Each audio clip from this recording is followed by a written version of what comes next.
Since the founding of the city, one of the most dynamic and powerful components of Los Angeles was Los Angeles Times.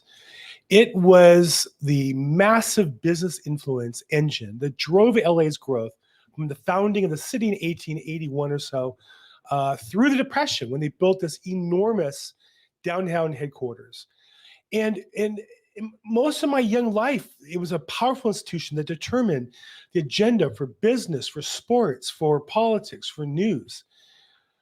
What the heck happened? It's just amazing.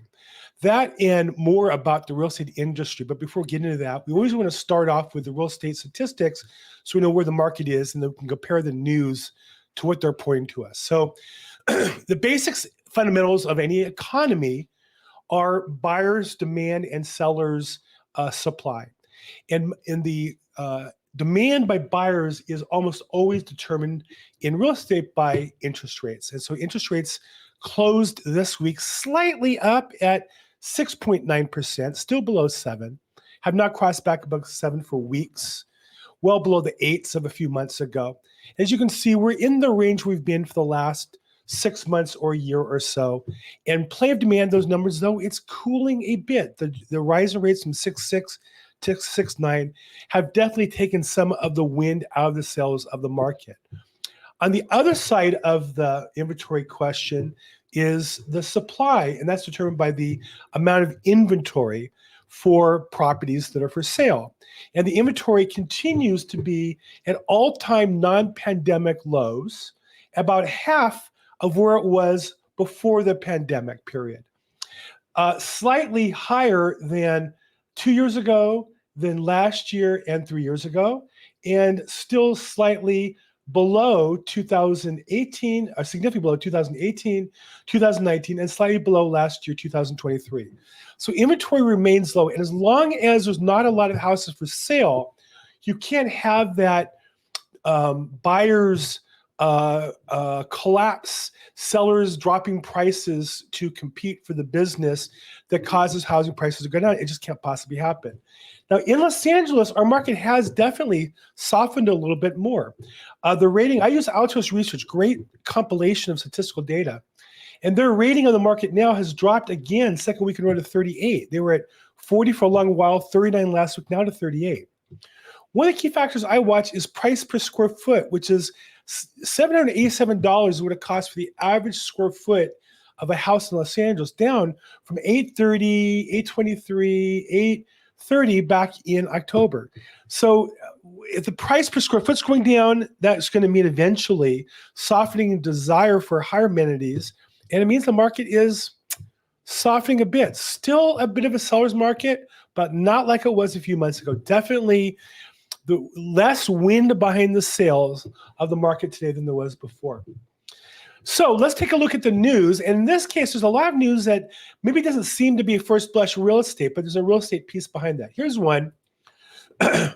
11,000 be hired for the Inland Empire, the IE, for those of us who used to live there.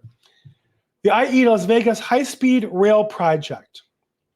Trade unions and Brightline West will hire approximately 11,000 construction workers. Now, good news for construction workers, but it's not like the money is coming out of thin air, because as the article states, this is all because of a $3.5 billion taxpayer-funded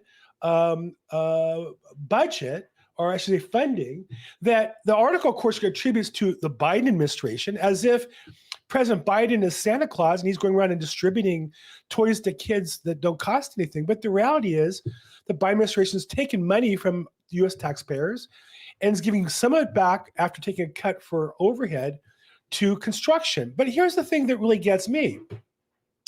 Whoever has sat in the freeway and said, you know, we really need a real construction project between Rancho Cucamonga and Las Vegas. That's the most pressing need in Southern California. That will solve our problems. I don't think so. I've never heard that. It just seems to me that we're solving a major problem that doesn't exist. Now, if you believe in government make-work projects, take taxpayer money, create construction jobs, and if you benefit from that, good for you. But let's not pretend that we're really solving a need. How about an extra lane or two on the 10 freeway? How about an extra lane or two on the 405 freeway? There are people who come from Rancho Cucamonga into the city that would appreciate that as well. How about improving the rider experience in the city now that's so poor that ridership is declining to below pre-pandemic levels in the metro system in Los Angeles? No, we're going to come up with a new program, and that's to get riders from Rancho Cucamonga. I know where that is. It's so funny because I talked to my daughter last night. She didn't know where she was surprised I knew where Rancho Cucamonga was. I said, honey, I lived in Diamond Bar. Rancho Cucamonga is a major city. I used to finance new houses in Rancho Cucamonga. It's a great city, great area. The Rancho Cucamonga Quakes, minor league baseball team. But that's not really going to have the effect, I don't believe, on solving traffic issues in Southern California. More than that, the last group of people who should be fixing transportation problems is the government. These are the same people that brought us the space program. Remember, when I was born, John Kennedy's dream of putting a man on the moon, and we did. And our space program went from nothing to launching to man on moon to reusable space shuttle to a space station, and then since regressed because all of it was a boondoggle we couldn't afford in its configuration. It was designed by bureaucrats. And so we went from this being able to have the space shuttle go to the station to where the space shuttle couldn't go anywhere. And we needed Russia to launch rockets to get us there. And then we couldn't even participate. In fact, it's amazing. Elon Musk had this desire to have interplanetary transportation. Initially, he looked to Russia to buy rockets because we didn't make rockets in America that would be sufficient. And to this day, I think 90% of all the space tonnage shipped into space is because of Elon Musk's private party. Now, yes, he coordinates with NASA, and that's what you're required to do to business in America today. But the initiative wasn't the government. The initiative was private enterprise. And what I've learned in my lifetime, despite all the politicians promising otherwise, the more they promise that they're going to take our money and solve a problem with it, the last thing they're ever going to do is solve a problem with it. So good luck if you're on that construction project, and that could be a great career. But for the rest of us, there's money that's not going to fix our freeways, and probably unlikely, unless you want to go to Vegas, and yet to get to Rancho Cucamonga, probably not going to be a great benefit to most of us. Next story in the news. This one, I really like this one a lot. This was NBC's I-Team did a great story about errors on the Zillow website. Now, I can't really show the text because it was a video. And it's interesting that NBC LA doesn't really use the best practice of transcribing their articles. Let's see, show transcript. Oh, yeah, no, they didn't do it. So what this story is about is a guy whose house showed is sold on Zillow, and he, rightfully panicked. His house hadn't even been on the market. And when he called Zillow, he couldn't get through. And he called and complained and complained. He called his real estate agent. I've had this experience. There's nobody to call at Zillow. It's just a joke. They're one of the high-tech companies that live to never talk to humans. They would love to live in a world where everything is automated. They sit around in their offices and have lattes and design things. And so this guy was upset. And then they called NBC's LA office, who went out there. And of course, when NBC called, Zillow responds. And they do correct the problem. It was a data problem. Well, anytime you have data, you always have some data problem. That's part of the thing. But the thing that points out is that Zillow is absolutely unwilling to have in place service that will maintain the integrity of their data for the marketplace. They're only focused on their advertisers. Believe me, if it was an advertiser on their platform, the data was handled properly, you've got people to call, you've got people to run on things. Within minutes, it gets fixed. If your ad's not done right, you ordered the ad banner in blue, it's in red, boom, they're going to fix it. But if you're a homeowner whose life is turned upside down because your house shows is sold and you're scared to death, you're retired, they're never going to return your phone call. Never reply to your email, never reply to your text. And literally in this case, this customer had to go to NBC LA4. And I've had this experience as a realtor. I didn't go to the news, we gave up. Or I explained to my customer why it didn't matter the data was wrong. And I was able to convince them that Zillow is just an inaccurate database with garbage in it. And unfortunately, one of the pieces of garbage is on your house. And we just have to learn to deal with it. Now, when the house comes up for sale, Then you can get involved with Zillow. You can customize the data. And if it's not accurate, they will respond. Why? Because Zillow's selling the ads. They don't care about the homeowner. They don't care about the realtor. They care about the customer buying the ad. And so they have a whole infrastructure to solve this problem. So the trick is when you put your house in the market, you can customize it. If it doesn't fix the problem, have your realtor take an ad out on your property if they'll allow it for one property more, which they don't really do these days. Or go to the listing agent who's advertised on there and complain to them. They can get it fixed because they talk to Zillow people every week. And yes, those people say we can't do anything. And it's not true. They're just lazy. And one of the things I have to remind you of all the time is if you're not paying for the product or service, if you're not the customer, then you are the product or service, meaning they're selling you. And so here's a case where customers get very attached to Zillow or other companies like them, some of these search engines. And the reality is those companies don't care about you. You're not the customer. The customer is the realtors that they're selling your data to 2 and 3 and 4 times.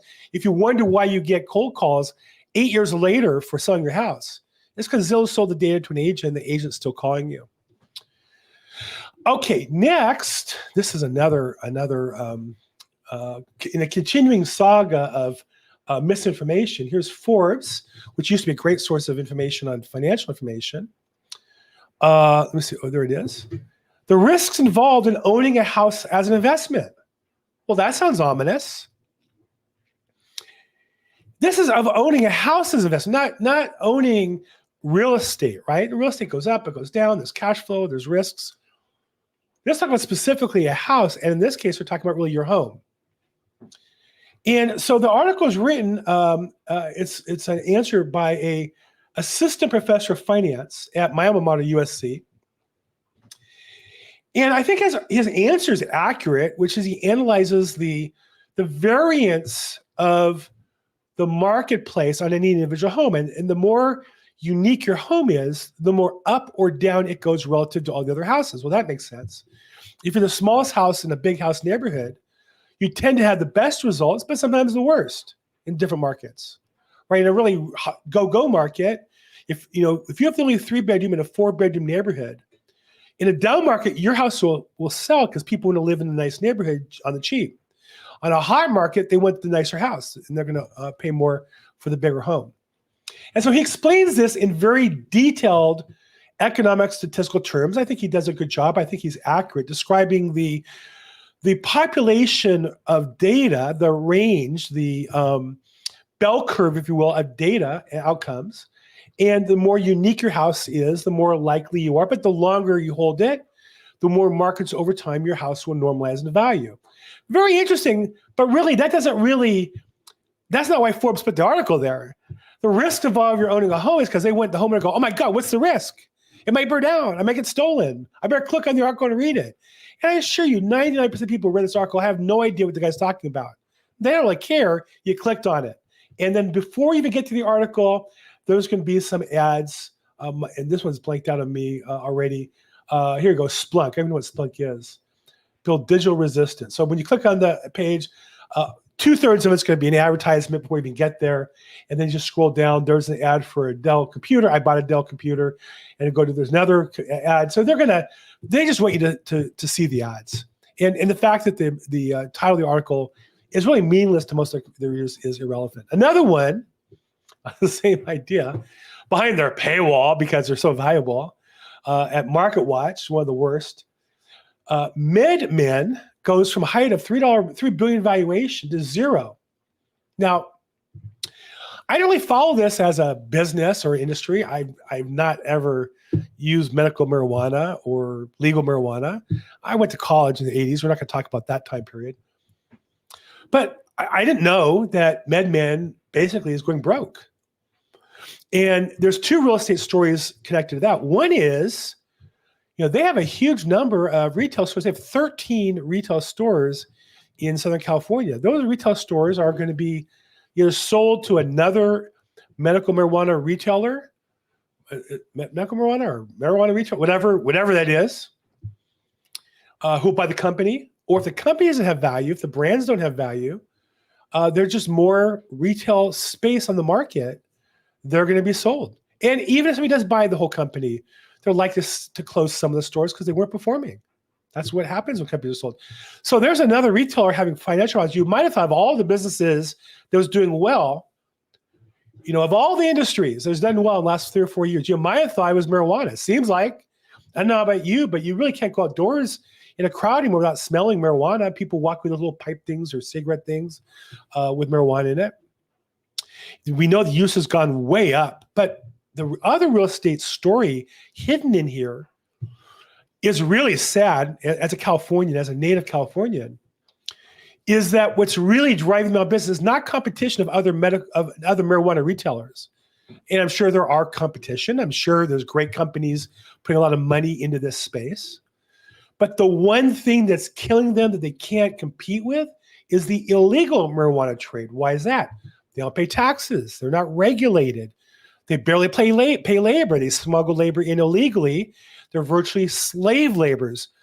Many Californians don't know. There's a great website, YouTube channel, California Insider, who did a great work. I've seen this as a real estate agent. Our desert areas are being overrun with cartels growing illegal marijuana.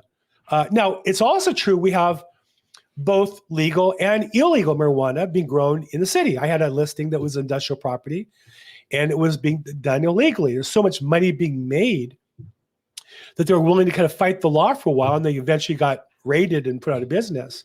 And this is a common experience. And now you have the problem of the cleanup and the reputation and so on.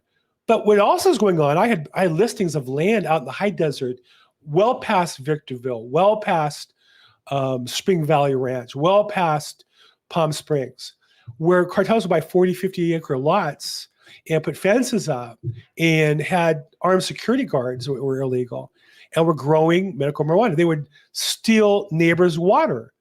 And you imagine being a retiree or just a family living out in the desert, in your own house, you have a well, you have some sort of water supply, and your neighbor is a cartel and they steal your water because marijuana is very water intensive. You can imagine the desert, how hard it is to get, how valuable water is. I know when I sold those properties, wells were very valuable. Well, equipment was hard to get and valuable. And these cartels will steal and threaten neighbors and take their water and their electricity if they have generators. This is a big problem out in the desert areas, a big problem. We don't know this in the city, not covered in the main news, but California Insider does a fantastic job talking about this.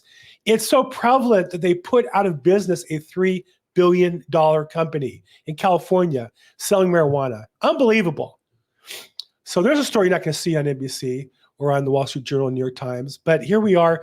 When we voted for legalization of marijuana, there was an argument that legal marijuana will encourage illegal. And of course, the politicians, oh, no, why would that happen? If it's legal, the illegal people will suddenly turn to be good citizens and grow and pay taxes. That's exactly not true. And exactly the argument turned out to be true was, once you legitimize it, you can hide the illegal supply in the marketplace much easier. That's exactly what's happened. Here's an article that I find fascinating. This is kind of what I call 2 for 1. And it's an intersection of 2 stories at one time. The story is about squatters who took over a Beverly Hills, and some of the best part of Beverly Hills, in Beverly Glen, took over a house. The owners went on a vacation and then for 3 months and discovered somebody moved in their house, changed the locks, started coming up with fake leases, renting out the house for parties. It's become a nightmare. And of course, welcome to Los Angeles. It's not in the city of Beverly Hills. It's in the Beverly Hills post office area, which is really unincorporated LA County, where we worship the deadbeat squatter in Los Angeles. And so guess what? You have these mansions and people live near them, disappointed. And I wanted to read a quote from the article. This was just, where was this? This was just fantastic.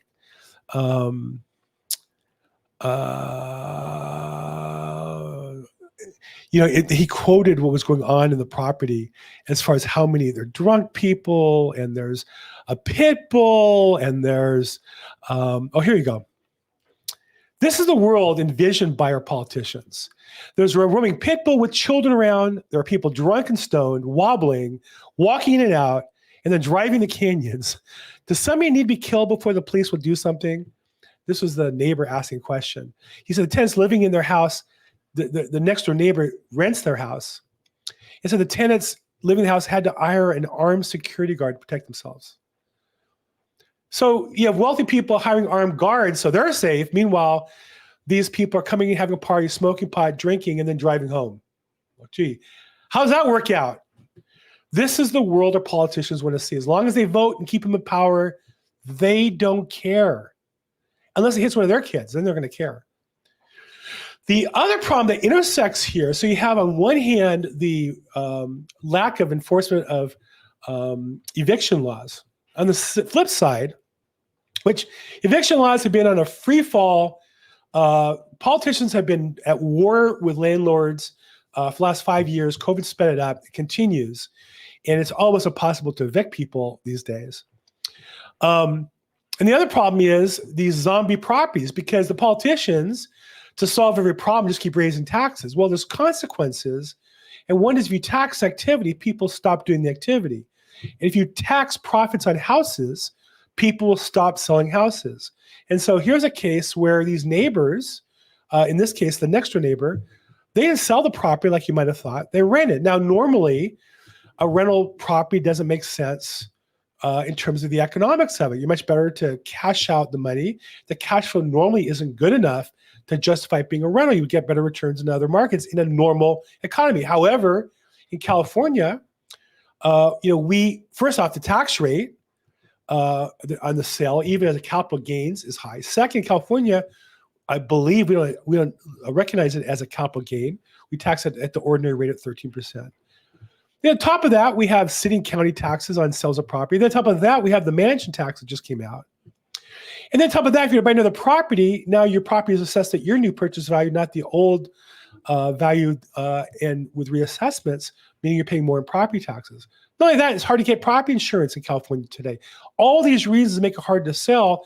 Why there's not as much inventory. Why somebody wealthy enough to live next door to this house and to hire an armed security guard can't buy the house because it's not for sale.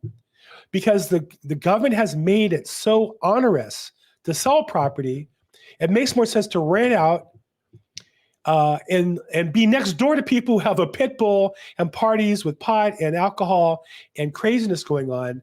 That's even happening in the hills of Beverly Hills. Unbelievable. You might think this is like the best area in Southern California, and this is going on. In another man bites dog story, where I think that the title of the article is kind of backwards, we have here, and this is a continuation, California Attorney General enforces housing mandates on Orange County cities. Now, we had last week the story about the effect in Beverly Hills, that in the city of Beverly Hills, not the hills that's unincorporated, but the city of, the state sued the city to stop any permits, pools, solar panels, additions, until the city agrees to build a lot more homes and a lot of low-income homes. Now, presumably the city officials who make these lawsuits, they live probably in Bel Air or someplace with a gated house. They're not going to see the low-income neighbors in their neighborhood. But this is the state telling the city how they're supposed to live. And now this has trickled to Orange County, where, as you can imagine, historically, Orange County has been a place that was more conservative, more free market, more local control rather than state or national control. And so now we have Sacramento and the politicians of California forcing their demands on the whole state, which is you need to have more people who want to live in high rises, less ownership, more rentals, and they need to live next to public transit, and they need to use public transit and not drive cars. Now, if you agree with that, great, make your case. But here's the thing. The public officials aren't saying people want this, because people, if they wanted it, people would build it. They're saying, really, people who want this, we need you to force your residents to live according to our standards. To me, that doesn't sound like the American way. To me, that sounds like something else. And so that's why Orange County's fought it. That's why Beverly Hills has fought it. I think we'll continue. But it is disappointing to see the battle between our state governments And I get Los Angeles, we're basically the same as Sacramento. So we're in LA, we've just become kind of a Washington, D.C., mini Washington, D.C. But people go to Orange County to live a different life. And basically, we now have the state of California political structure saying, no, we run the whole state, every inch of it. You can live our way, or you're not going to live at all. We'll sue you out of existence. Very disappointing. Well, speaking of disappointed, but yet some mixed emotions, part of me wants to celebrate, is the demise of the LA Times. The LA Times has laid off about 20% of its news staff, along with so many other organizations. And the obvious reason is they're not giving their customer what they want. It's not true that the news industry is imploding. Not at all true. There's more news than ever. It's just that they didn't keep up with what customers wanted. They didn't deliver online services. They didn't deliver good insight that people subscribe to. Look at Joe Rogan. He talks about news events for hours a day. Look at Barstool Sports on the sports side. Look at, on the business side, there's all kinds of websites and specialized blogs on different topics. Me and real estate. More people, I think, watch my videos than watch the LA Times on video because they don't do video content that people want to watch on real estate. And so because they stopped delivering, but they thought they had a right to the marketplace of ideas. And these are people who back during COVID were kind of attempting to enforce censorship so only their point of view would be heard. The reality is the consumers have rejected LA Times and their ilk, Washington Post, New York Times. And as a result, they're suffering from a lack of watching. I want to focus on the content. And I think really the LA Times lost its way. And let's take a look at the content. I think you'll see, you may agree with me, that it's not just the economics. It's just they're writing stories nobody cares about or would be interested to see. So here's a recent online edition that really is a collection of stories that if you bought the paper, I only saw the paper for sale myself recently in a gas station, and they had like 2 or 3 for sale on the counter. They used to have racks of the LA Times, stacks and racks. They had like 3 or 4 issues. Nobody was buying it. One story come to my mind, Palm Springs capped short-term rentals, meaning they limit how much you could rent for, how often you could rent, the price you could charge. Now, some home prices are in free fall, as if they discovered fire. In the world of investments, the value of any instrument is a reflection of the return that it gets. So if you limit the return, you limit the value. If your stock, instead of yielding 10%, yields 5%, it will sell for less. That's just a mathematical principle. And yet here the LA Times makes it sound like it's some sort of news story. Gee, capping the rents. It should have been, why didn't politicians in Palm Springs figure out that would cause a drop in prices? And the answer is they don't care. They want people so stupid that they'll click on, they'll go and read it. And they're highlighting here HomeSmart. I'm sure they pitch HomeSmart for advertising. That's really their game plan. It's just if you're a monopoly, that game works. But in a marketplace where people come to you for good ideas, who's dumb enough to click on that? Not enough people, apparently. Here's one, opinion. At least they put the word opinion in. It's all opinion. The whole time is opinion. Opinion. In LA, real estate envy is all too real. I can't stop looking at Zillow. So here this opinion writer is saying, basically, he's insulting Los Angeles as if we're the only place that has real estate envy. Newsflash, Zillow is an international website. So people who are watching Zillow around the world, you don't get far in business insulting your own customers. And then he says, I can't stop looking at it. So in essence, he's saying, I envy other people, which is a mortal sin, right? We're not supposed to envy people. And the writer admits he can't stop looking at it. That'd be like saying, I'm married and I stare at provocatively dressed women and I can't stop it. That may be true, but I don't brag about it or write an article about it and put it on the cover of the LA Times. I would be embarrassed. I'd want to seek help. I'd want to work on improving myself. Why would I admit I have envy and I can't stop it and write an article about it and put that on the cover of the LA Times? Here's another article that I think really emblemizes the LA Times downfall. California, interesting phrase, offers affordable loans again to first-time home buyers with a catch. Now, California, who's California? Is it is it the state? Well, it is the state of California. It's the state of California program. It's the state government politicians who basically steal money from us as taxpayers. And then they put their picture on it. In fact, normally that article has a picture of Gavin Newsom as though it's his money, or some other politician as though it's their money, right? But California offers, because they're trying to make California look like an attractive place to buy property. But this program, affordable loans, and it says again, why? Because a year ago they did it. The problem with the program is there's so little money in the whole marketplace. You can't tax your way out of a bad economy. It's impossible. You can't steal money from one group to make up for the fact that you stole so much. The economy is bad. The math just doesn't work. And so this program has very little loans. But what happened was the politicians came up with a new game plan to fool people. And they said, what we'll do is, instead of having the loans go to people as they apply, we'll have a bunch of people apply for these loans. We'll do a lottery. And that way all these people will be applying for our loan and getting our information and basically begging us. And it's as though your home purchase is dependent on the blessing from the state. It's just such a mixed up relationship. And it just so confuses the process. If they just didn't spend the money, that would reduce inflationary pressure. That would have a better effect than these politicians and their administration wasting money on all that. I want to show one last article. Intimate partner violence is a precursor to homelessness, study finds. Now, no excuse for partner violence of any sort. And of course, everybody's sensitive to that. I used to live across the street from a halfway house for women who left abusive marriages, had kids, and this organization bought this house, and they would put them up and help them get their lives together. And I'd met some of these young girls. I was probably 21 at the time. Most were older. And it was just heartbreaking to watch, these broken women. But, we have millions of homeless people. You would tell me they're all because of domestic violence? No. This is just part of the LA Times kind of paying their homage to the Democratic political party to legitimize homelessness. We should all just go, oh, well, these poor people, they lost their job.